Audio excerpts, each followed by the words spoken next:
V sredo so se v veliki sejni sobi občine Litija sestali občinski svetniki. Župan je navzočim predstavil svoje delo in delo podžupanje, vse od poletja pa do sedaj. Nato so svetniki sprejeli letni program socialnega varstva in športa za leto 2025. Beseda pa je tekla tudi o načrtovani obvoznici mimo Litije.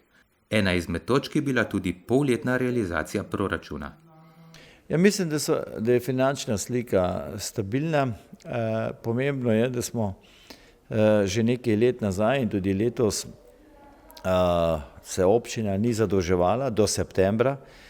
Kljub vsemu smo s tem bistveno znižali, se pravi zadolžitev občine, tako da je finančno stanje stabilno, tudi načrtovani prihodki so v okviru, se pravi, polletnih pričakovanj, 50% in seveda potem tudi pričakovanj za 8 mesecev, tako da planiramo, da bomo se pravi, sliko kakršna je, verjetno ne bo potrebno, če ne bo kakšnih izrednih dogodkov, pa upamo, da jih ne bo, lahko prišli do konca leta brez rebalansa proračuna.